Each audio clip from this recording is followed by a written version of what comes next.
Governo do Estado do Rio de Janeiro. Secretaria de Estado de Cultura e Economia Criativa, através do edital Cultura Presente nas Redes 2, apresenta. O meu mundo é estranho, mas é digno de todos que eu queiro aceitar. E nunca corrupto como querem fazê-lo. Pois é composto, meu amigo, de pessoas estranhas. Mas não mais estranhas do que você! Olá pessoal, sejam bem-vindos ao terceiro episódio do Mojicast, o podcast sobre a filmografia do José Mojica Marins, mais conhecido como o Zé do Caixão. O meu nome é Matheus E eu sou o Daniel. e essa semana a gente vai trazer um filme um pouco diferente daqueles que a gente tratou nos episódios anteriores. Nos últimos episódios a gente tratou de dois filmes que basicamente conversam entre si. São duas sequências diretas. A gente falou sobre A Meia-Noite Levarei Sua Alma no primeiro episódio. E no episódio mais recente, o episódio da semana passada, a gente falou sobre Esta Noite Encarnarei no Teu Cadáver. Esses dois filmes funcionam como uma sequência. Ele literalmente o segundo filme começa exatamente aonde o primeiro termina. E a gente usou os dois primeiros episódios para abordar sobre esses dois filmes, que são os primeiros filmes do Zé do Caixão. Pois é, esses dois filmes, como a gente falou, uma coisa que a gente falou nos episódios passados é que eles fazem parte de uma espécie de ciclo canônico, né? São filmes que literalmente começa onde o outro termina, né? Eles são sequências diretas um do outro. O filme dessa semana, que se chama O Ritual dos Sádicos ou O Despertar da Besta, ele tem esses dois títulos, ele é um pouco diferente. Ele não é um filme necessariamente que conversa com esses dois anteriores, ele é algo à parte. Porque, diferente dos dois filmes que a gente tratou anteriormente, ele não é exatamente sobre o Zé do Caixão enquanto personagem. Ele é mais sobre o Zé do Caixão enquanto imagem e ideia, e não como um personagem multifacetado. Então, é quase que um exercício de mitologia. Ele explora o Zé do Caixão como uma espécie de figura folclórica, mas também midiática, né? Mesmo que a existência do Zé do Caixão tenha sido algo recente, ainda era final dos anos 60, e a gente lembra que o Zé do Caixão começa lá pelo início dos anos 60. Então, mesmo sendo algo recente, o personagem já estava se enraizando na cultura popular brasileira. E desse jeito, o filme dessa semana, O Ritual dos Sádicos ou O Despertar da Besta, é uma espécie de autorreflexão que o Mojica faz dele mesmo e da própria obra, né? Então, é um filme com várias quebras de quarta parede, com vários elementos de multimídia, né? E com várias outras camadas de profundidade para a obra do Mojica que vai além da do personagem do Zé do Caixão. Nos episódios anteriores do Mojicast, a gente falou muito sobre como o Zé do Caixão é um personagem cheio de camadas, né? De como o Mojica revolucionou os filmes de terror da época por dar essas camadas extras a um personagem tão sádico, por dar uma filosofia própria de vida a ele, por dar momentos em que ele pudesse ser mais vulnerável, ser mais assustado, né? Então, mesmo eles tendo muito sadismo e violência gráfica que não era comum para a época, né? Algo até bem revolucionário para a época. E com o filme dessa semana, ele começa uma espécie de ciclo metaficcional de explorar o Zé do Caixão. Então vão ser filmes mais experimentais ainda do que esses filmes mais narrativos dele. E eles vão priorizar tanto essa parte sensorial do terror, como também essa natureza meio pós-moderna e antropofágica do Mojica comentar em cima da própria obra. Isto é ridículo, Dr. Sérgio. Se tal fantasia e cena partissem de um Zé do Caixão, ainda se poderia admitir. Mas do senhor, um psiquiatra renomado... E o que dizer então da realidade dos fatos? Por exemplo, é ilustrativo esse caso, comentado em todos os órgãos informativos do Brasil e que abalou de forma impressionante a sociedade. E como o Matheus comentou, esse filme ele tem dois nomes, basicamente. Você pode chamar ele de O Despertar da Besta ou O Ritual dos Sádicos. O motivo pelo qual existem dois nomes para esse filme está muito conectado com a questão da censura e da ditadura militar na época. Como a gente já comentou nos episódios anteriores, né? No episódio 1 e no episódio 2 a gente já bateu nessa tecla sobre a questão da censura que aqui o nosso Brasil sofreu durante essa época, principalmente em relação às artes. E o Mojica não foi uma das pessoas que conseguiu fugir disso, ele também sofreu com essa censura. E esse filme é uma prova disso. O filme ele foi feito em basicamente 69, 70. Foi quando ele tentou lançar pela primeira vez o filme, só que a censura barrou o filme. Pelas coisas que havia no filme, as cenas envolvendo alucinógenos, cenas de violência, o próprio nome do filme. Então tudo a censura achou que era algo que não deveria ser exibido, né? Tava fora daquele parâmetro, das normas, do que era considerável aceito pela época. Então, ele não consegue lançar o filme, né, nesse período. E acaba que ele, durante os anos 70, os anos 80, ele vai fazendo algumas tentativas de ver se consegue lançar o filme, mas ainda são tentativas falhas, ele não consegue lançar o filme. A gente também tá falando de uma época onde o AI-5 tava muito forte, né? Então isso era ainda pior para ele conseguir fazer com que o filme fosse lançado. E ele foi tentando e ele não conseguia. Até que em 82, a censura começa a dar uma afrouxada, porque a gente já tá próximo do final da ditadura militar. E ele tenta ver se ele consegue liberar o filme dessa vez. Ele vê se ele consegue lançar o filme finalmente. Então ele altera o título, ele tira o Ritual dos Sádicos e transforma em O Despertar da Besta, e submete novamente para a censura poder ver se o filme poderia ser lançado, como se fosse realmente um novo filme. Tanto que existe uma distância de tempo, que é basicamente 12 anos, para ver se com esse novo nome ele conseguia burlar a censura para o filme finalmente poder ser exibido.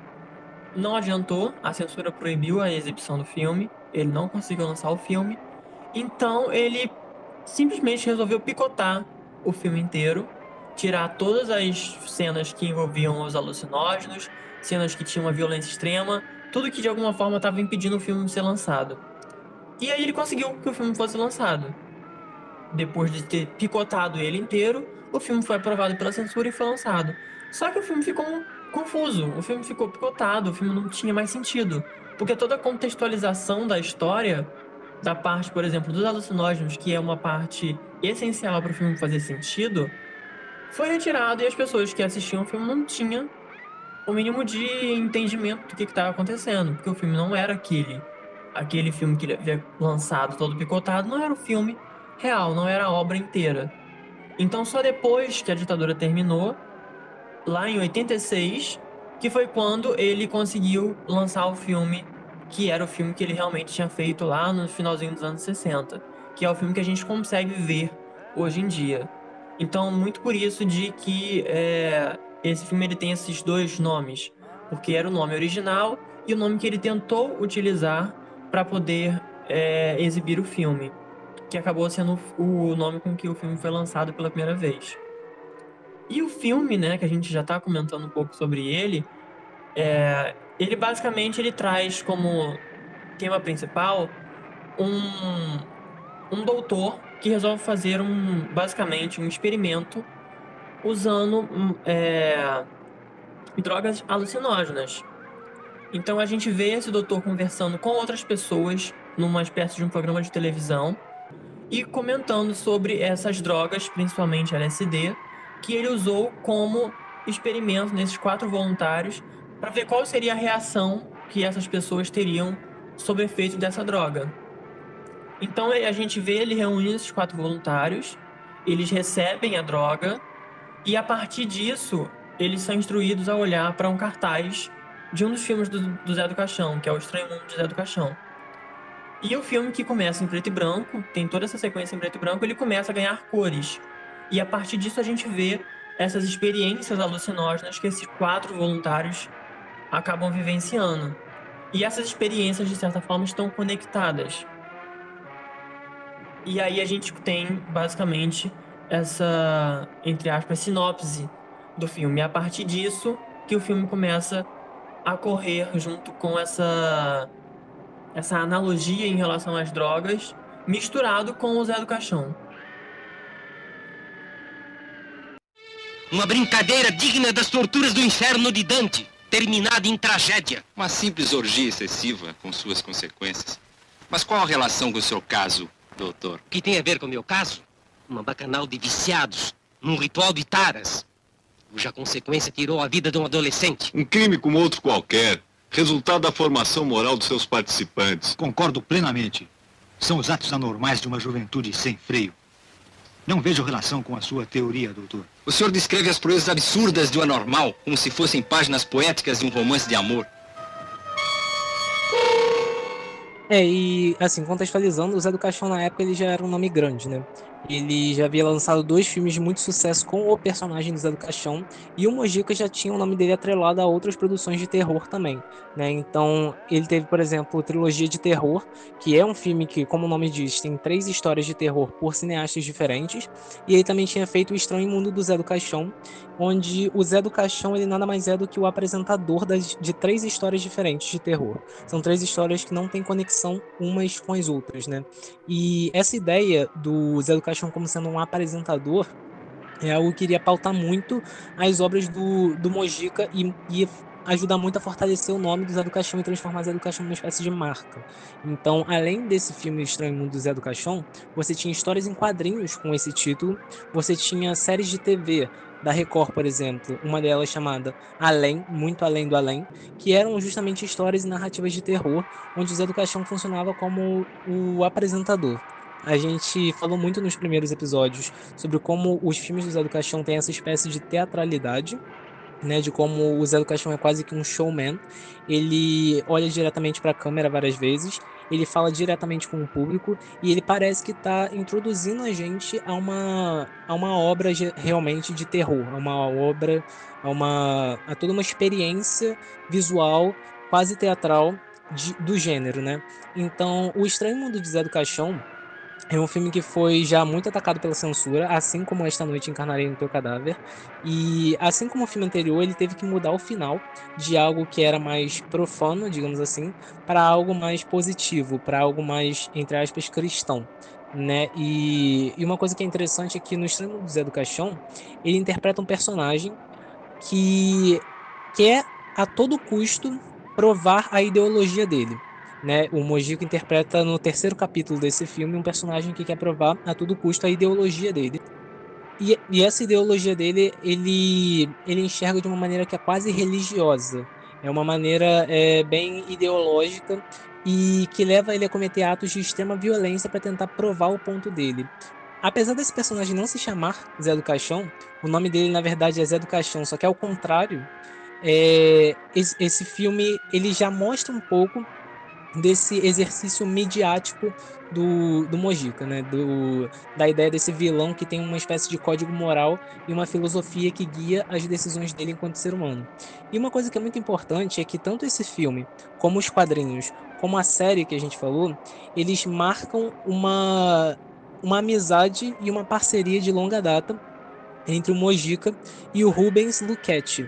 O Rubens Lucchetti, ele era um escritor. Ele era roteirista de histórias em quadrinhos, de livros, de filmes, né? Ele era muito prolífico e ele escrevia principalmente histórias de terror, de fantasia e de ficção científica. Ele era famoso principalmente, ele é um dos principais nomes da literatura pulp brasileira.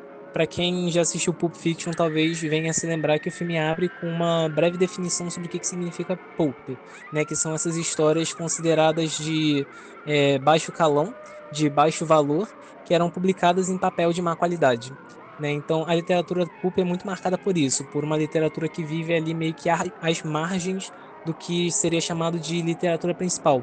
E o Lucchetti é um dos principais nomes dessa vertente dentro do Brasil. E com isso ele vai fazer essa parceria de longa data com o Mojica e vai ser roteirista de várias das histórias em quadrinhos, vai ser roteirista de filmes do Zé do Caixão, tanto O Estranho Mundo de Zé do Caixão como O Ritual dos Sádicos são roteiros do Lucchetti, e ele vai ser roteirista da série de TV que o Mojica vai trabalhar, né? Então a amizade e a parceria dos dois é algo que marca o cinema brasileiro de uma maneira muito forte, mas que não é tão debatido hoje em dia. E aqui, como o Daniel falou, o Ritual dos Sádicos ele tem uma narrativa que é meio episódica, meio antológica e que conversa com o que ele já tinha experimentado antes em Trilogia do Terror ou então no Estranho Mundo de Zé do Caixão, né? Só que a diferença é que aqui ele tem um fio condutor. enquanto nos 2 filmes anteriores ele não tinha. Eram 3 episódios, cada um isolado, mas aqui tem uma espécie de narrativa ampla que cobre esses pequenos episódios, esses pequenos contos. E como eu estava falando, o Mojica faz meio que um retorno, né, dessa narrativa, dessa estrutura meio episódica, meio antológica que ele já tinha explorado em Trilogia do Terror e no Estranho Mundo de Zé do Caixão, mas aqui tem um fio condutor, né, tem uma narrativa ampla que cobre esses episódios, esses pequenos trechos narrativos que antes não tinha. E além disso, ele está buscando conversar e dialogar com a juventude da época. Então o filme vai ter várias inspirações gráficas que remetem justamente a quadrinhos e justamente a pop art, que estava muito em alta nos anos 60, que é basicamente criada nos anos 60.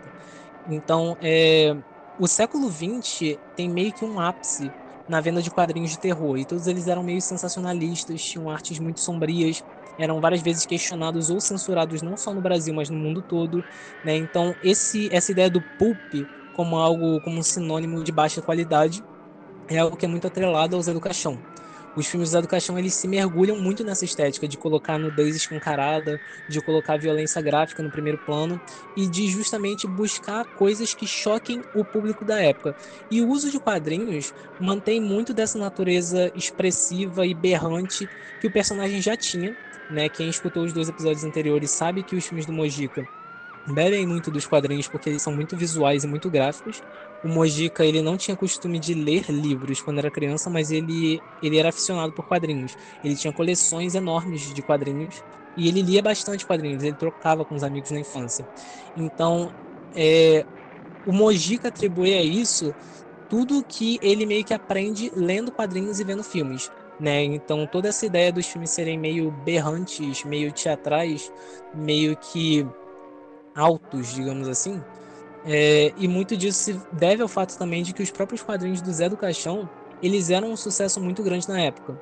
Então, o Luquete contribui muito para transformar o Zé do Caixão e para transformar o universo do Zé do Caixão em algo muito brasileiro, em algo que é muito memorável até os dias de hoje. Mesmo que a gente não conheça o personagem, o Zé do Caixão está enraizado na cultura popular brasileira e muito se deve a isso. Se deve ao fato dessa parceria entre o Mojica e o Luquete.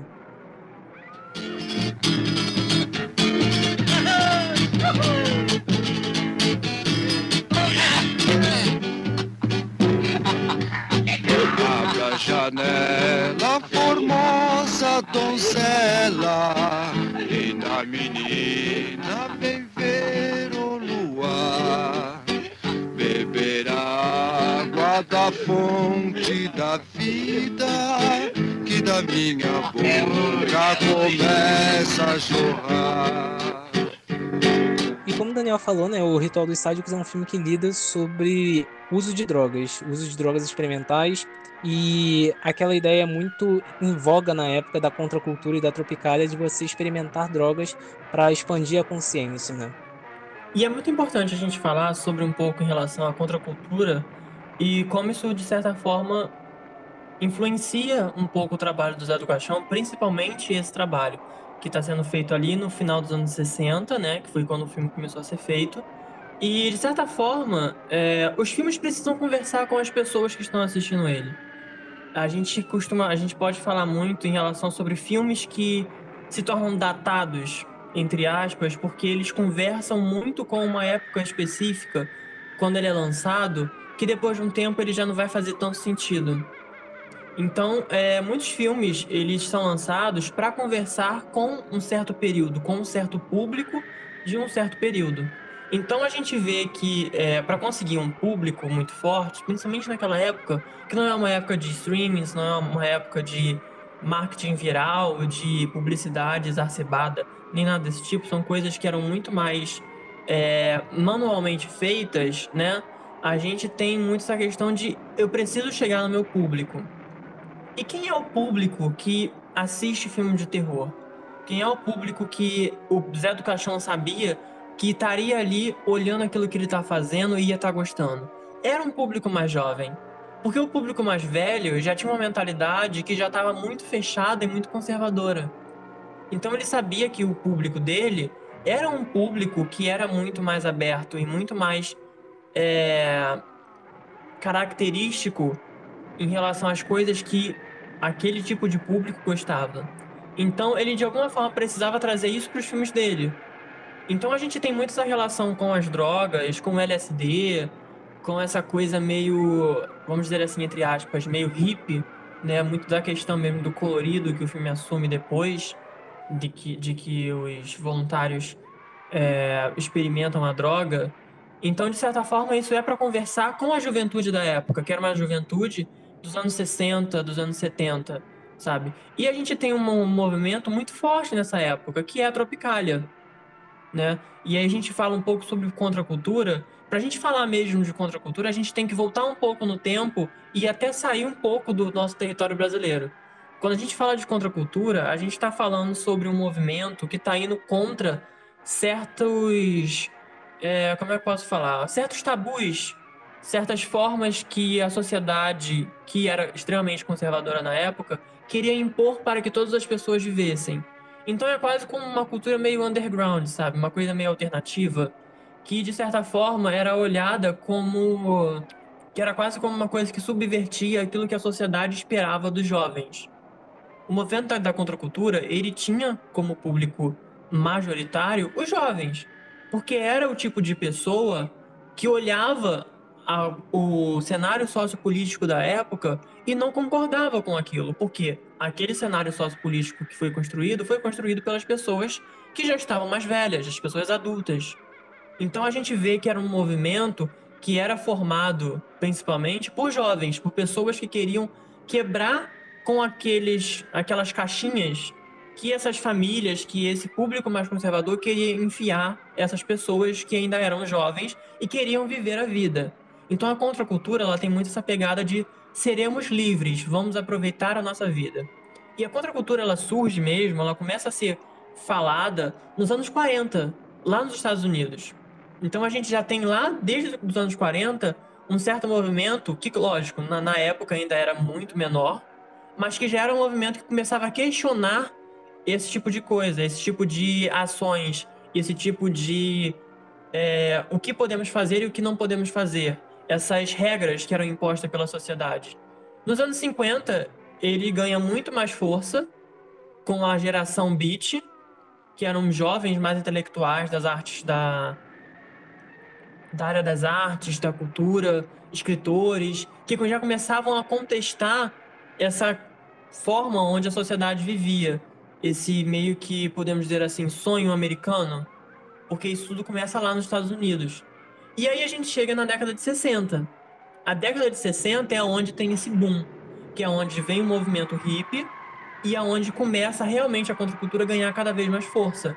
E assim como acontecia lá nos Estados Unidos com o movimento hippie, com certos festivais, por exemplo, Woodstock, que promovia essa coisa do vamos fumar maconha, vamos ser livre, vamos viver a vida como se não houvesse amanhã, vamos aproveitar a vida. Então era um movimento que era marcado por uma coisa bem alternativa, tinha um som mais rock, tinha essa coisa mais hippie, essa coisa mais, vamos dizer assim, que ia completamente contra, né, que pegava uma direção que era completamente oposta àquilo que era imposto pela sociedade majoritária, que era aquela coisa mais conservadora, de que as mulheres têm que casar, têm que ficar em casa, e os homens têm que sair para trabalhar, eles têm que ter um sustento, depois eles vão formar uma família, que vai viver aquele sonho de família perfeita, o famoso comercial de margarina. E eles não queriam aquilo, eles queriam viver a vida deles de uma forma que fosse mais livre, de uma forma que eles não ficassem tão amarrados dentro daquela tradição que já estava acontecendo há muitos e muitos anos. Lá nos Estados Unidos a gente tem o movimento hippie, e aqui a gente surge com a Tropicália. Aqui no Brasil, a Tropicália é basicamente o nosso movimento hippie da época.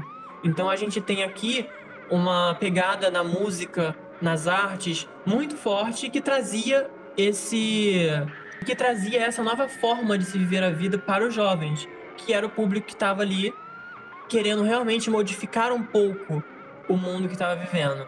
Então, quando o Zé do Caixão ele resolve fazer um filme que tá pegando essa vibe meio psicodélica, uma coisa que mexe com drogas, que tá trazendo essa questão para dentro do audiovisual, o que na época não era muito usado, porque era uma época que a gente estava vivendo uma ditadura, então os filmes, as produções que saíam era basicamente tudo que era aprovado pela censura. Então a gente não tinha esse tipo de coisa acontecendo dentro do audiovisual. Então o Zé do Caixão, ele arrisca e ele ousa em trazer isso, e muito para essa conversa com os jovens, essa juventude libertina que existia na época e que, de certa forma, conversava com ele quando a gente trazia esse tipo de temas.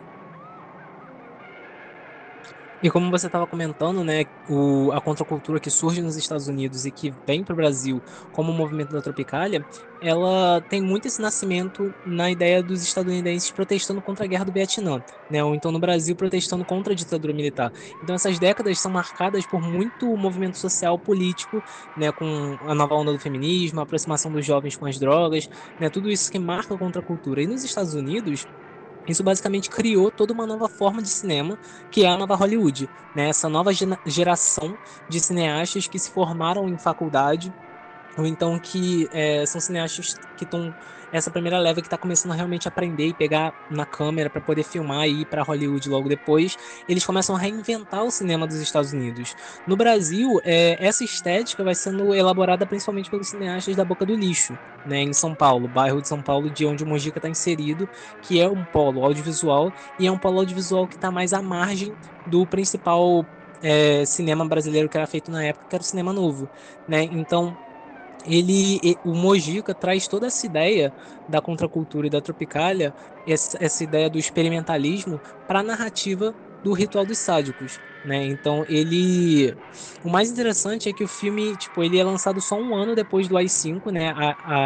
O lançamento inicial dele, que seria previsto para um ano depois do AI-5, mas ele já aborda vários desses temas sociais, toda essa questão da dependência química, da misoginia, da omissão do Estado e do papel da juventude, né? Tanto na rebelião como a revolta, mas também de você realmente tentar criar uma revolução. Então esse filme, ele interpreta o Brasil da época quase como um delírio, né? Tipo, a gente tem esse costume de falar que o Brasil é um país bem surreal porque as coisas que acontecem aqui não acontecem em nenhum outro lugar, né? Isso pode ser um pouco de exagero, mas o Ritual dos Sádicos é um filme que realmente interpreta o Brasil quase como esse delírio surreal e que se transforma num filme de terror, porque tá sempre tentando dar, tipo, algum sentido para essas discussões, mas ele nunca atinge esse sentido, né? Então ele tem sempre essa questão meio fora da realidade, um pouco fora da realidade. E no caso de um filme como O Ritual dos Sádicos, que é um filme que literalmente fala sobre drogas, sobre o LSD, sobre experiências sensoriais, isso vira tanto texto como subtexto, né? Porque, por exemplo, o filme tem uma sequência muito memorável, que o filme todo ele é em preto e branco, mas ele tem uma sequência muito memorável, assim como no Esta Noite Encarnarei no Seu Cadáver, em que ele do nada fica colorido. É o caos das sociedades. O mundo fecha os olhos e o homem cruza os braços diante do naufrágio total de uma geração. Doutor, lembre-se, estamos falando de tóxicos, não das feridas do mundo. E as raízes desse mal provêm do quê? Se não me engano, as declarações do doutor referem-se aos tóxicos. Vejam, senhores, a vasta imaginação do psiquiatra que está abalando o país e, quem sabe, o mundo. E novamente, né, assim como aconteceu já no filme anterior, né, como você mesmo estava comentando, a gente tem essa transição do preto e branco para o colorido. E assim como eu comentei no episódio anterior, me lembra muito a questão de Mágico de Oz, né? Que é quando a Dorothy sai do Kansas dentro de um tornado e vai parar em Oz. E quando ela chega em Oz, o filme fica colorido. Então eu acho que, de certa forma, isso poderia ser provavelmente um recurso dentro do audiovisual na época, e ainda pode ser usado hoje em dia, provavelmente, de quase que uma escolha estética mesmo, sabe? Mas uma escolha estética que está um pouco conectada com tentar passar uma ideia para o público. Então, quando a gente tem essa transição acontecendo em Esta Noite Encarnarei no Teu Cadáver, essa transição acontece do Zé do Caixão saindo da Terra, né?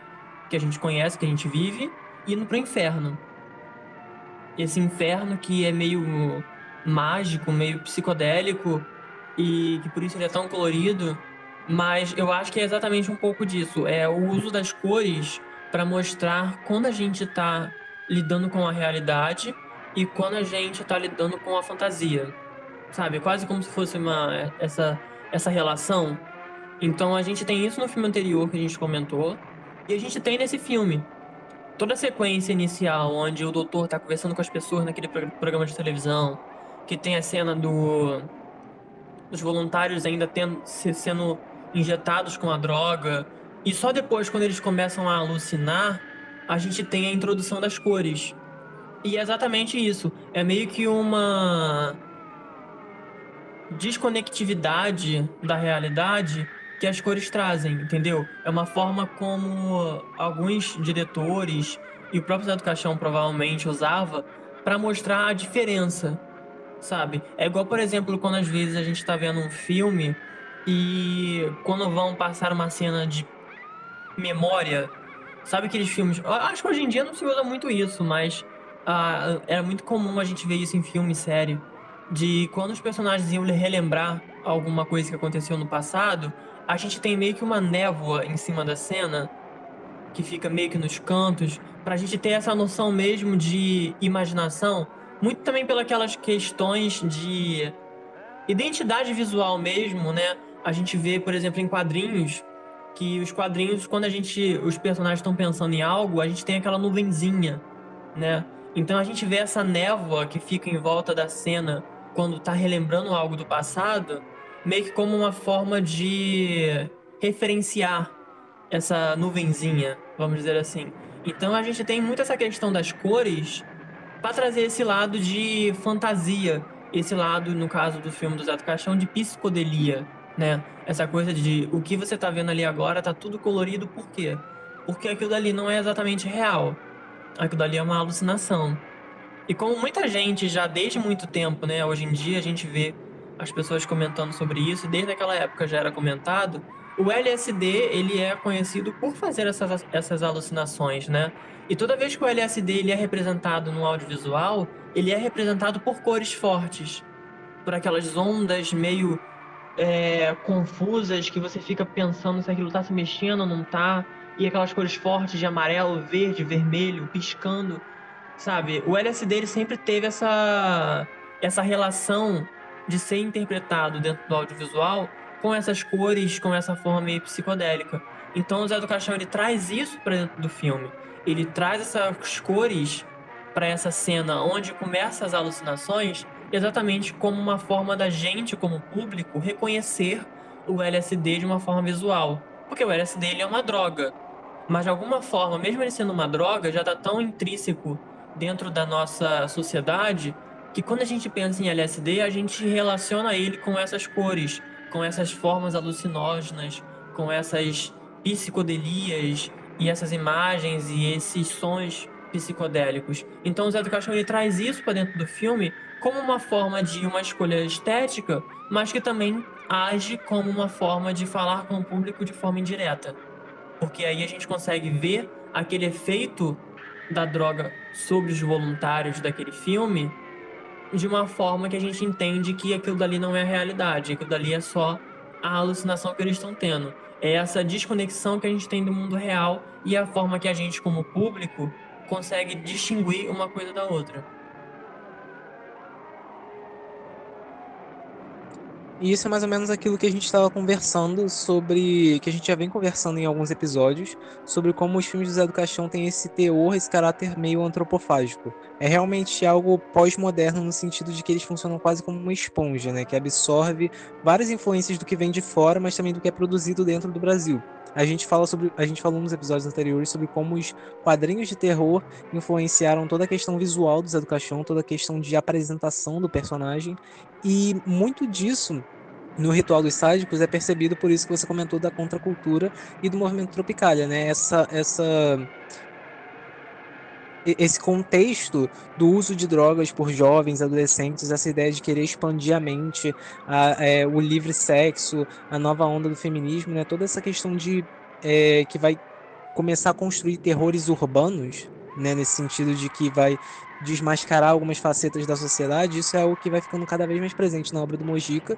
E no caso do Ritual dos Sádicos, traz toda essa bagagem para a grande cidade, né? A gente estava acostumado a ver o Zé do Caixão mais na zona rural, num lugar que poderia estar ali em qualquer período de tempo, né? Não tinha um tempo muito específico, não era um lugar muito específico, mas agora, com o Ritual dos Sádicos ou o Despertar da Besta, a gente sabe que é um filme sobre São Paulo, mais precisamente sobre São Paulo no final dos anos 60, no final dos anos 70, no começo dos anos 70, na verdade, e é justamente isso que o Mojica faz, né? Ele articula essas influências que a gente viria a ver, né? Dessa questão das drogas, que iria culminar na nova Hollywood americana, com os filmes do Roger Corman, ou então Easy Rider, esses filmes sobre o uso de drogas, e ele traz isso para um contexto mais brasileiro. Então, isso que você falou sobre como o filme em preto e branco fica colorido e parece quase que um Mágico de Oz, essa coisa meio fantasiosa, e que é uma espécie de linguagem para representar o uso de drogas no cinema, é algo que até exige um certo esforço mental para a gente assistir, né? Porque é bem nauseante, né? É muito enjoativo, digamos assim, de assistir. Mas é justamente isso que ele faz. Ele meio que ele atiça, né? O Zé do Caixão e o Mujica, eles atiçam. Eles não fazem algo que é fácil de ver. E na biografia do Zé do Caixão, que é Maldito, eu acho que tem uma descrição muito boa sobre esse filme, que Ritual dos Sádicos é como se fosse uma bomba atômica em celuloide, né? Porque é um filme completamente escancarado, que atira para vários lados, várias direções, e ele é algo que só podia ter saído da cabeça do Mojica. Porque ele tem toda essa questão do exploitation, mas ao mesmo tempo ele é bem metafísico na forma como ele aborda o descaso da política, a falsa moral cristã, né? Todas essas hipocrisias da sociedade, né? Então, os filmes do Zé do Caixão é aquilo, né? Eles são sempre algum tipo de exercício de linguagem, algum tipo de reinvenção do vocabulário cinematográfico do Mojica, com obras de poucos recursos, né? É isso que ele faz, e é assim que ele vai construindo camadas na filmografia dele.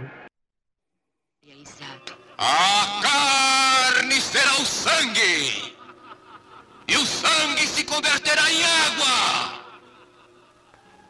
para banhar o pecado eterno e glorificar o prazer da dor do corpo dos condenados. E assim será, de uma galáxia a outra, de uma existência a outra. O pequeno, o eterno anão, e o grande, o imortal gigante.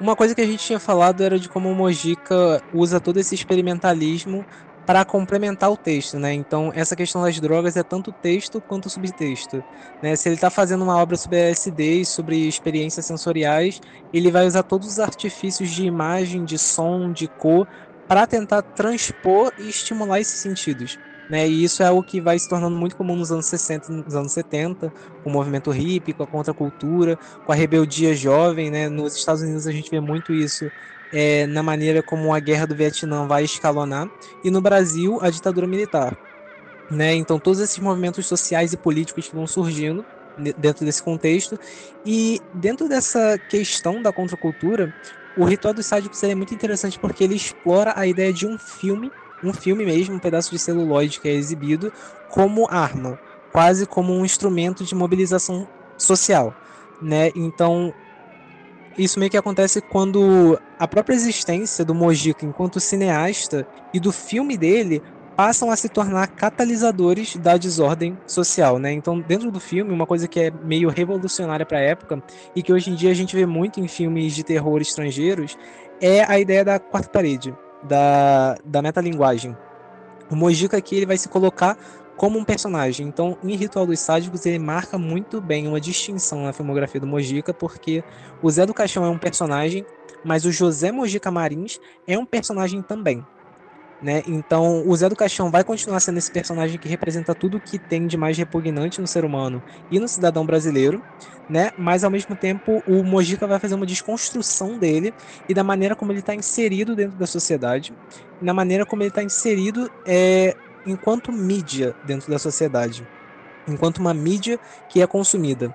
Então ele vai traçando esses comentários e assim, ele se coloca como um personagem mais intelectual do que ele realmente era, né? A questão do Mojica, assim. E o que é interessante é que o Zé do Caixão ele vai começar a ser visto como sendo culpado pela violência. Então, ao invés do Estado que propaga a violência e que mantém essas estruturas sociais de opressão, é o Zé do Caixão que vai ser visto como catalisador dessa violência. E isso que é incrível sobre o Ritual dos Sádicos, que é o fato de que ele é um filme muito atual, né? É muito comum a gente ver, sei lá, alguma tragédia que acontece e algum jornalista da Record falar que é porque a criança estava jogando videogame, né? E que isso foi o culpado para ela, sei lá, ter tido um surto psicótico, né? Então, esse é o tipo de coisa que vai se manter muito atual, porque é muito potente, principalmente num tempo de redes sociais, de mídias sensacionalistas, e as mídias de TV do Brasil naquela época já eram bastante sensacionalistas, né? Então essa ideia de você culpar um filme, culpar um videogame por crimes, ao invés de você olhar para os problemas reais daquela sociedade, é algo que o Mojica já estava fazendo naquela época, sabe? Ele já estava prevendo isso e ele já estava percebendo como isso era uma coisa que iria se tornar comum. Isso acaba sendo comum até hoje, né? A gente ainda vê jogos, livros, filmes, séries sendo o culpado por causa de um assassinato, por causa de um suicídio, por causa de um atentado em massa, sabe? Isso é tipo assim, é muito real como certas pessoas pegam esses tipos de materiais, né? Esses tipos de objetos e adicionam uma culpa em cima deles, né? Essa semana mesmo saiu uma série que é muito famosa, que é Stranger Things, e no começo da série, logo no primeiro episódio, a gente tem meio uma brincadeira com isso, onde na década de 80, que era muito em alta os jogos de RPG, e um deles era o Dungeons and Dragons, né? E a série brinca com isso, mostrando algumas manchetes que traziam essas notícias sensacionalistas que falavam que os jogos de Dungeons and Dragons estavam formando psicopatas e suicidas e sabe, é uma coisa muito doida. E por incrível que pareça, por mais que a gente vê às vezes dentro de um filme esse tipo de coisa acontecendo, é muito real aqui fora também. Principalmente, e eu culpo muito isso, a questão da religião, porque é muito a religião que acaba trazendo isso. A questão bíblica e do que pode e o que não se pode fazer de acordo com a Bíblia e etc. Sempre tem a ver com isso, sabe? É porque você não pode assistir o desenho X porque ele é do diabo. Ah, você não pode assistir esse desenho porque ele é muito violento e você vai se tornar violento. Você não pode assistir esse personagem gay porque você vai se tornar gay. Porra, isso não tem sentido. Mas ainda assim as pessoas acreditam nisso. Não, exatamente. E assim, é mais uma espécie de atestado do pioneirismo do Mojica naquela época, de estar percebendo essas coisas na sociedade dele, né? Porque Ritual dos Sádicos é um filme que o Mojica cria quando ele tá realmente farto daquela sociedade, daquela estrutura opressiva em que ele tá meio que encarcerado. A gente comentou isso no primeiro episódio sobre o primeiro filme do Zé do Caixão, sobre como é um pesadelo para as pessoas de Vila Velha a existência do Zé do Caixão ali, mas também é um pesadelo para o Zé do Caixão estar naquele espaço, porque os dois lados acabam sendo oprimidos de uma forma ou de outra, né? E o Ritual dos Sádicos, ele é um filme que tem uma estrutura muito própria. A gente falou aqui sobre como ele é meio que dividido em alguns segmentos que se interligam, mas a estrutura dele e o jeito como ele é narrado é quase documental, sabe? É quase como se fosse uma série de esquetes jornalísticas e debates de teses, estudos de teses mesmo, sobre a influência da mídia, a influência tanto positiva quanto negativa que aquilo tem, principalmente nos jovens. né? Porque os jovens vão ser o grande símbolo de rebeldia e de transformação naquela época. É uma ideia que se consolida muito nos anos 60 e 70, né? Então, com isso, o que a gente vai ter? A gente vai ter um filme em que o Mojica, ele faz essa espécie de documentário falso, e ele é tanto realizador como crítico do próprio trabalho. Então, pela primeira vez, a gente tem um filme que é meio que sobre o embate entre criador e criatura. É o José Mojica Marins contra o Zé do Caixão, sabe? Onde que um começa e onde que o outro termina, sabe? Um persegue o outro e um acaba sendo um reflexo do outro, ou então dois lados da mesma moeda. Então é assim que ele vai meio que se tornando esse personagem folclórico dentro do contexto brasileiro, né? E isso vai pautar muito do filme seguinte, que a gente vai tratar no próximo episódio, mas é algo que já vai sendo pincelado bem fortemente aqui nesse Ritual dos Sádicos. E uma coisa que a gente percebe no Ritual dos Sádicos é que o Mojica ele faz uma leitura muito mais boazinha, digamos assim, dele mesmo, né?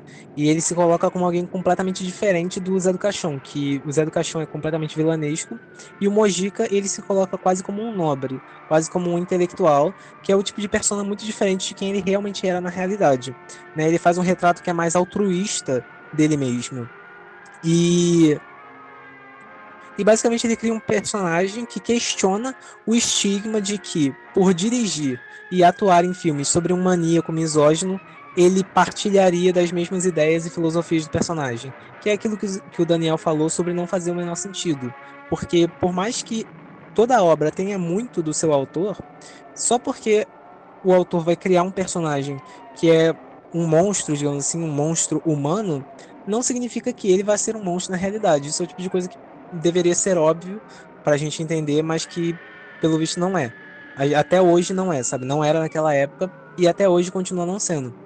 Então, o Mojica, tipo, durante muito tempo, ele adotou essas unhas longas de coveiro, sabe? Ele era famoso por isso, ele era reconhecido por isso. E separar o Zé do Caixão do Mojica, com o passar do tempo, foi se tornando uma coisa cada vez mais complexa de se fazer. Então, nisso nasce uma espécie de conflito que vai ser mais explorado futuramente, mas esse confronto sobre uma pessoa e o duplo dela, a versão ruim dela mesma. Então talvez o Zé do Caixão seja uma materialização das piores características do Mojica, mas como um personagem ele também é muito humano, e isso acaba sendo aquilo que a gente sempre bate, aquela tecla que a gente sempre volta, de que como o Zé do Caixão ele é esse veículo para explorar tudo que existe de pior na sociedade brasileira e na humanidade como um todo. Então a estrutura documental desse filme vira meio que uma espécie de ensaio sobre o papel do cinema e do próprio terror na reflexão sobre a sociedade. O Mojica tem debates com jornalistas sobre o papel do terror, sobre para onde vai o gênero de terror, né? Então é basicamente isso, é uma análise sobre o papel que o Zé do Caixão teria na sociedade moderna. Se os mitos e as crenças que foram criados há séculos atrás para compreender um mundo que não fazia sentido para os nossos ancestrais, o Zé do Caixão é meio que um equivalente moderno disso. Ele é um veículo para compreender essa insanidade e esse surrealismo que vai estar aflorando no Brasil naquele determinado período, né? E é muito engraçado porque existem outros casos de atores ou de criadores, né, de diretores e etc., que de tanto ficarem com um único personagem ou então com uma única história, um único universo, fica conhecido apenas por aquilo. E isso normalmente é visto com maus olhos, né? A gente tem, por exemplo, um ator que reprisa o seu papel inúmeras vezes, e aí ele acaba ficando com esse estigma em cima dele de que ele basicamente se tornou aquele personagem. E o Zé do Caixão, ele é quase como se fosse essa situação, né? Ele basicamente se torna esse personagem de tão característico que ele ficou e de tão marcado que ele ficou. Só que isso não é algo ruim pra ele. Porque, querendo ou não, é um personagem que fez sucesso e é um personagem que trouxe pra ele uma visibilidade muito maior. Que é o personagem que realmente estourou, né? Se a gente for pensar dessa forma. Então é muito interessante a gente ver essa relação de personagem, de ator, de criador. Qual é a linha tênue, né? Que separa um do outro. Eu, por exemplo, não consigo separar o Zé do Caixão do Mojica. Porque todas as vezes em que eu vi o Zé do Caixão e até mesmo via o Mojica, por exemplo, dando uma entrevista fora da roupa de Zé do Caixão, fora dessa persona, eu imediatamente direcionava a minha mente, o meu foco, pro Zé do Caixão. É até difícil as pessoas hoje em dia, né, naquela época e hoje em dia, falarem o nome dele assim, de essa coisa de José Mojica Marins.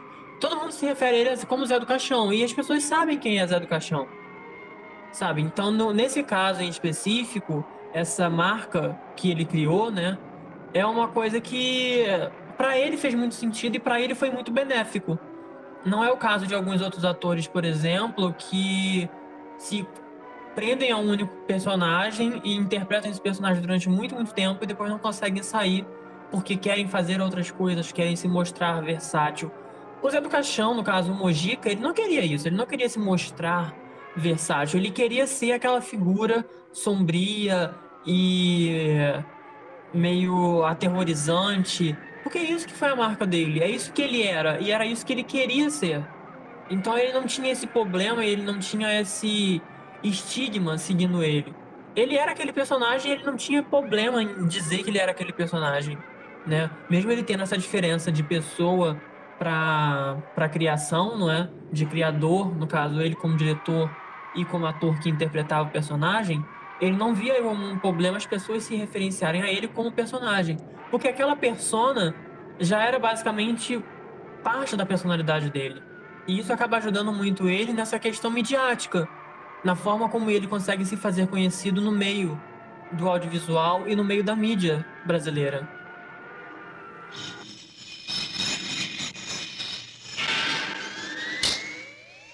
José Mojica Marins, mais conhecido como Zé do Caixão, autor, diretor, ator e produtor de filmes e programas de televisão. Glauber Rocha, aplaudido e festejado em todo o mundo como o líder da nova cinematografia brasileira, considera Zé do Caixão um primitivista e um cineasta puro.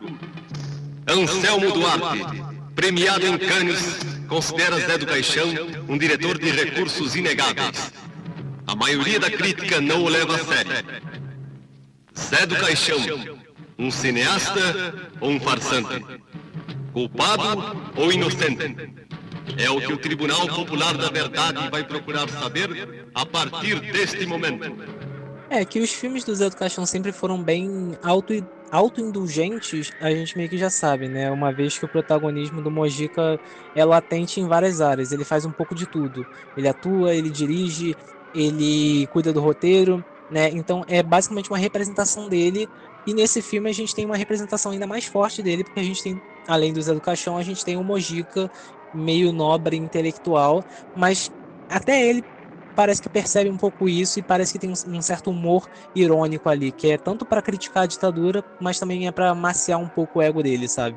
E o Ritual dos Sádicos, ele é basicamente uma espécie de autopromoção gigante pro Mojica, né? Porque no filme a gente vai ver as pessoas comprando os gibis do Zé do Caixão, assistindo programas de TV apresentados pelo Zé do Caixão, vendo entrevistas do Mojica na TV, né? Então é como se fosse uma São Paulo em que tudo gira ao redor do Zé do Caixão. Principalmente tudo que é de ruim gira ao redor do Zé do Caixão, e o Mojica é quase que um super-herói contestador que entra ali para realmente colocar o dedo na ferida e falar que não é bem assim o que você está pensando, né? Então o filme ele meio que coloca o Mojica, né, como alguém à margem da sociedade, desprezado pela elite, mas que é amado pelos subversivos. Então ele desconstrói ele mesmo, e ele também desconstrói os filmes dele, mantendo o senso de humor, mantendo todo esse teor grotesco do que molda toda a filmografia do Zé do Caixão, mas basicamente traduzindo isso pelas lentes de algo que quebra a quarta parede constantemente. E além disso, a gente vai ver no filme o Mojica tendo debates sobre como é infernal fazer cinema no Brasil, sobre como é algo difícil de fazer, sobre como é difícil você ter dinheiro para fazer um filme no Brasil, né? Então é por isso que ele cria meio que essa obra que ressoa até hoje, porque ele fala sobre o que é não ter dinheiro e não ter orçamento e depender da ajuda das pessoas, de colaboração de amigos, de familiares, para poder ter o seu filme feito, né? Então o filme, ele, além de ser imersivo e sensorial, dele criar uma estética com esse baixo orçamento, ele também usa esses outros recursos à disposição dele para transpor essa ideia narrativa que ele quer trazer. E assim, ele fez um filme que a gente tem cenas onde ele literalmente debate com as pessoas na televisão sobre as dificuldades infernais de se fazer cinema no Brasil, né? Algo que infelizmente se mantém até hoje. Então é um filme que, além dele ser imersivo e sensorial, desse jeito que é inteligente, desse jeito que reconstrói a linguagem, e de como ele cria essa estética por meio desse baixo orçamento, ele também usa esses discursos e esses recursos para transpor a narrativa para a tela, né? Então, tudo nesse filme, ele é teatral, é experimental, mas também é meio raivoso e esotérico ao mesmo tempo, né? Então, é um filme com várias camadas. Ele tem vários estilos diferentes, ele é o tipo de filme que ele precisa ser visto várias vezes, não necessariamente para você entender, mas para você conseguir fisgar cada vez mais os assuntos que ele aborda. Porque você vê uma vez, você entende que é um filme sobre drogas, mas aí você vai vendo de novo, você vai percebendo que é mais do que isso. É sobre São Paulo, é sobre o Brasil dos anos 60, é sobre juventude, é sobre a cultura da mídia, né? Cada vez mais você vai percebendo todas essas diferentes camadas. E, assim, o Zé do Caixão, o Ritual dos Sádicos é um filme que realmente explora essa questão da multimídia, porque o Mojica, ele era um grande artista multimídia. O Zé do Caixão virou marchinha de carnaval, virou história em quadrinho, virou série de TV, virou série de entrevista, ganhou diversos filmes. Então esse aspecto multimediático cimenta o personagem no imaginário popular. É por isso que a gente até hoje sabe quem é o Zé do Caixão, mesmo que nunca tenha visto um filme dele. É esse tipo de coisa que vai fundamentar ele como esse personagem, esse espectro folclórico brasileiro, né? Então é basicamente o que motiva a criação desse podcast como um todo. Por que um personagem tão multifacetado como o Zé do Caixão acaba sendo um pouco esquecido pelos próprios brasileiros? Então, com o Ritual dos Sádicos ou Despertar da Besta, o Mojica realmente faz um filme sobre influência midiática, sobre sugestão, sobre imaginação, sobre influência, sobre a mídia, tanto destrutiva quanto positiva, sobre o governo, sobre a sociedade, sobre como tudo isso exerce algum tipo de força num indivíduo. Não é algo sutil, ele está quebrando a quarta parede o tempo todo, então se você quebra a quarta parede, você não está sendo sutil porque você está literalmente falando para a audiência que a audiência está assistindo um filme, né? Então, ele não é sutil sobre isso. Mas o debate que ele faz sobre a recepção que o Zé do Caixão tem na sociedade é um que se mantém e que vai sendo constantemente revisitado. É revisitado tanto no filme como na própria vida real, quando a gente vê histórias sobre filmes de terror ou sobre videogames que teriam influenciado alguém a cometer alguma barbaridade, né? Então, cada nova geração vai conhecer o Mojica e o Zé do Caixão de uma maneira diferente. Alguns talvez nem venham a conhecê-lo, outros vão vir a conhecer por conta do programa do Gugu, outros vão conhecer porque viram uma imagem aleatória na internet, né? Então, o Mojica, ele meio que reflete sobre isso, sobre o legado e o impacto que ele deixa. E ele acaba se catapultando no futuro porque ele reflete justamente sobre isso, sobre o impacto da obra dele, que vai ter naquela época e que vai ter no futuro. Então, é como eu tinha mencionado, isso de você fazer um filme de terror que tenha tantas camadas de metalinguagem não era algo comum na época. Mas hoje em dia, quando a gente vê Pânico, ou então a gente vê um novo pesadelo da franquia do Freddy Krueger, essas coisas vão se tornando cada vez mais comuns. Segredo da Cabana é o tipo de coisa que o Mojica fazia lá nos anos 60 e 70, sabe? Então ele é de fato um dos pioneiros disso.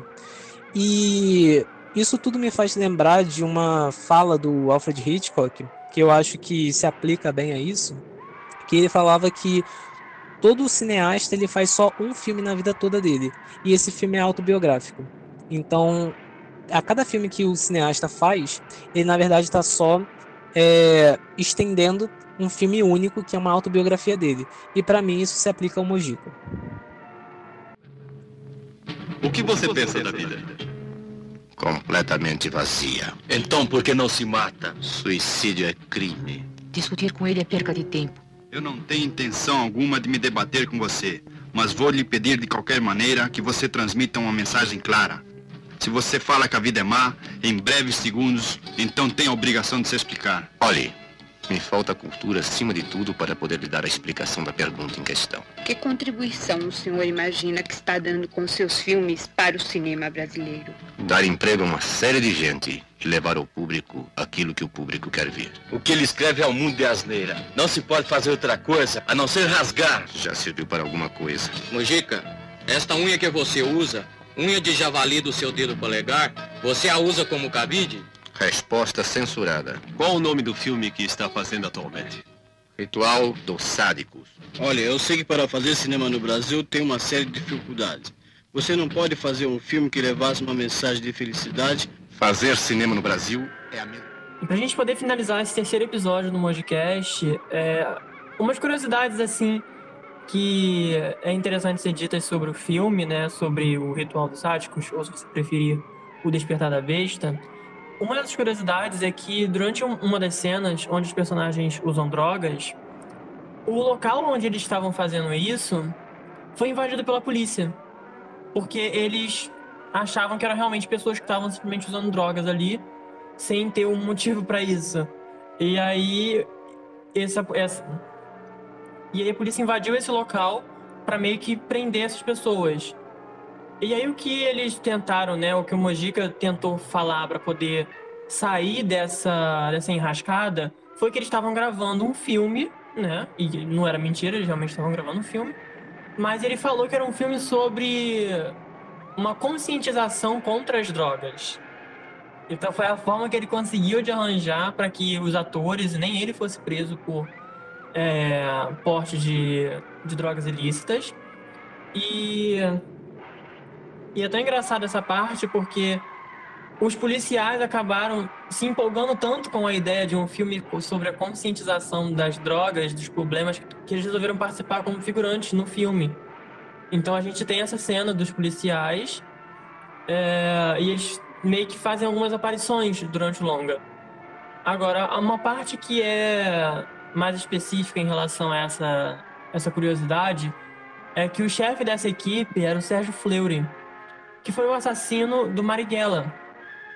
Então ele estava atendendo essa denúncia feita por vizinhos, que foi quem denunciou esse local onde eles estavam gravando, e acaba que ele meio que está ali participando do filme devido a esse acaso que acontece, onde esses policiais invadem achando que eram pessoas se drogando e acabaram entrando dentro do filme por acharem que o filme era um filme sobre conscientização dos perigos das drogas.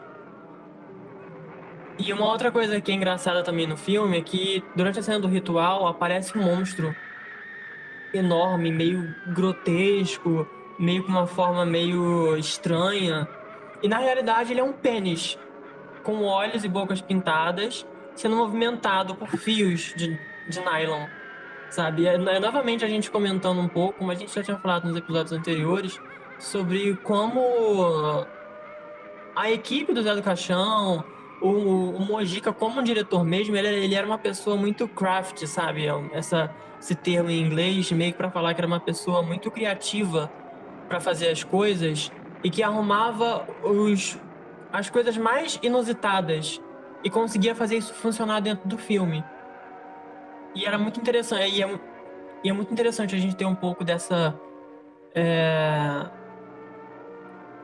aspecto criativo que acaba sendo uma marca do Mojica enquanto diretor, principalmente em diretor de um filme de terror que não tinha um grande orçamento e que ainda por cima estava sendo parado e censurado várias vezes pela ditadura, ou seja, um momento completamente caótico, e que ainda assim ele conseguia usar da criatividade para poder fazer coisas das formas mais inusitadas possíveis. Isto quer dizer que todos esses pesadelos relatados no seu livro nada mais foram do que o poder da sugestão? Exatamente. Eles se julgaram sob o efeito do tóxico. A mente fez o resto. E por que sua preferência pelo Zé do Caixão? Me utilizei do personagem Zé do Caixão para a experiência, por ser ele controvertido e discutido a ponto de causar polêmicas. E também porque a sua forma de apresentar o terror se identifica com os problemas do subconsciente, tanto daqueles que o admiram como daqueles que o combatem. E assim, ele tem um maior poder de sugestão sobre as pessoas. Enfim, era o personagem certo. E com isso a gente chega ao final do terceiro episódio do Mojicast, abordando o Ritual dos Sádicos ou Despertar da Besta, que é um dos filmes mais marcantes do José Mojica Marins e do personagem do Zé do Caixão, né? Apesar de que quando a gente olha a filmografia, todos os filmes parecem realmente muito marcantes e muito distintos um dos outros. E a gente comentou aqui nesse episódio sobre a questão do ciclo metaficcional, sobre como o Zé do Caixão e o José Mojica Marins vão ambos coexistir dentro desses filmes, né? E isso é algo que vai ganhar muita potência nos filmes que a gente vai abordar no próximo episódio, que vão ser Exorcismo Negro e Delírios de um Anormal. No próximo episódio a gente vai tratar de 2 filmes, e é sempre bom lembrar que, se você quiser ficar atento às novidades do Mojicast e algumas das curiosidades que a gente comenta aqui, você pode seguir a gente no Instagram, @podmojicast, né, que é uma realização do Coletivo Belacqua, que também está no Instagram. E se você quiser seguir as nossas redes sociais, a minha é @majortom_42. E se vocês quiserem me encontrar nas redes sociais, vocês podem pesquisar por @dark_daniel18. E eu e o Matheus, a gente está fazendo um outro podcast, que é o Cultural Reset. A gente está na segunda temporada do Cultural Reset, essa temporada que está abordando sobre sets de filmagens caóticos da história do cinema. E se você quiser saber um pouco mais sobre o Cultural Reset, você pode pesquisar por @cultural_reset. E corre lá, tá em todas as plataformas digitais. E a gente tá quase terminando a segunda temporada, só faltam mais 2 episódios. Então, depois disso, a gente vai dar uma pausa. Então, se vocês quiserem lá acompanhar o que a gente já fez e o que tá vindo aí nessas próximas 2 semanas, é só ficar ligado e seguir a gente lá. E eu imagino que, se você está escutando o Mojicast, você é uma pessoa que gosta bastante de filmes de terror, ou pelo menos se interessa bastante. E eu e o Daniel e o pessoal do Coletivo Belacqua, a gente está realizando um filme de terror que se chama O Limiar da Meia-Noite. É um curta-metragem, né, que foi apoiado em edital pela Rio Filme e que no momento está com uma benfeitoria aberta para a gente poder complementar o orçamento, né? Então, como ele é um filme que tem bastante efeito de maquiagem, ele tem alguns monstros que precisam ser construídos, a gente abriu uma benfeitoria para poder ajudar a complementar essa verba. E a gente criou vários prêmios, vários kits de recompensa. Você pode escolher de acordo com o valor que você está disposto a doar. São vários kits de recompensa e a gente pensou eles para aproximarem vocês da experiência de fazer esse filme. Então, se você é uma pessoa que gosta bastante de filmes de terror, você não pode perder essa também. Se você quiser saber mais sobre o filme, pode seguir no Instagram como @olimiardameia-noite. É isso, gente. Vai lá, conhece o projeto. O próprio Limiar, como o Matheus já comentou, tem um Instagram próprio. Então você pode ir lá ver as artes conceituais, ver um pouco sobre a sinopse, ver como é que tá toda essa construção desse filme que a gente está fazendo. E ajuda a gente, que vai ser muito importante. Vai lá, doa aquilo que você puder. Já vai ser uma ajuda imensa pra gente, porque todo centavo conta nesse tipo de produção. É aquilo que a gente fala, né? A gente não só gosta de ver filmes de terror, de falar sobre filmes de terror, mas a gente gosta de fazer filmes de terror, né? Então, se você puder contribuir, se você quiser receber algumas dessas recompensas que a gente pensou com muito carinho para os nossos apoiadores, é só dar uma olhada na nossa benfeitoria. Você consegue acessar o link na bio do perfil do Limiar da Meia-Noite no Instagram. E é isso, pessoal. A gente se vê no próximo episódio do Mojicast, semana que vem, toda quinta-feira. Tchau, tchau. Tchau, tchau, gente.